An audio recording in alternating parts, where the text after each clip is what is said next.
Selamat datang di channel Belajar Krishan.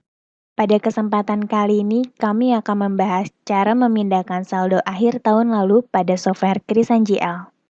Saldo awal tahun berjalan merupakan nilai saldo akhir dari laporan keuangan neraca Desember tahun sebelumnya.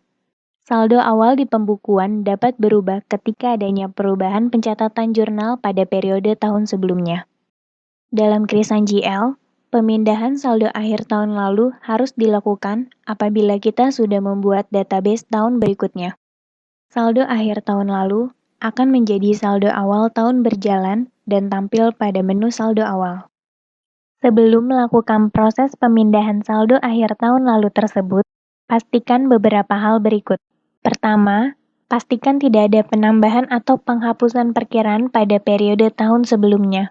Jika terdapat penambahan atau penghapusan perkiraan pada periode tahun sebelumnya, maka pada periode tahun berjalan juga harus dilakukan penambahan atau penghapusan perkiraan terlebih dahulu sebelum melakukan proses pindah saldo akhir tahun lalu. Kedua, pastikan tidak ada perubahan nomor perkiraan pada periode tahun sebelumnya. Jika terdapat perubahan nomor perkiraan pada periode tahun sebelumnya, maka pada periode tahun berjalan juga harus dilakukan hal yang sama sebelum melakukan proses pindah saldo akhir tahun lalu.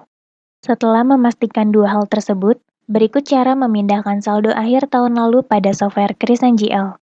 Pada menu utama, klik Setup Awal.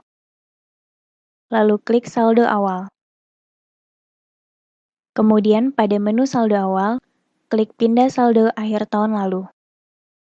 Sesuaikan lokasi penyimpanan database tahun lalu dengan mengklik tombol browser.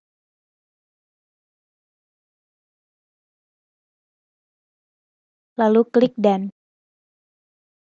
Maka akan tampil message box seperti pada layar. Anda sudah yakin menjalankan proses pindah saldo? Klik Yes. Kemudian tampil message box berikutnya seperti pada layar. Anda sudah yakin untuk memindahkan saldo? Klik Yes. Tunggu hingga proses pindah saldo berjalan dengan baik. Klik tombol Close. Lalu masuk kembali pada menu Setup Saldo Awal Perkiraan agar tampilan saldo awal terrefresh sesuai saldo akhir yang seharusnya. Jika ada perubahan penjurnalan lagi pada periode tahun sebelumnya, maka lakukan kembali langkah-langkah pindah saldo tahun lalu, agar saldo awal periode tahun berjalan terupdate sesuai saldo akhir neraca periode tahun sebelumnya. Demikian pembahasan mengenai cara memindahkan saldo akhir tahun lalu pada Krishan GL. Semoga bermanfaat dan sampai jumpa pada video lainnya.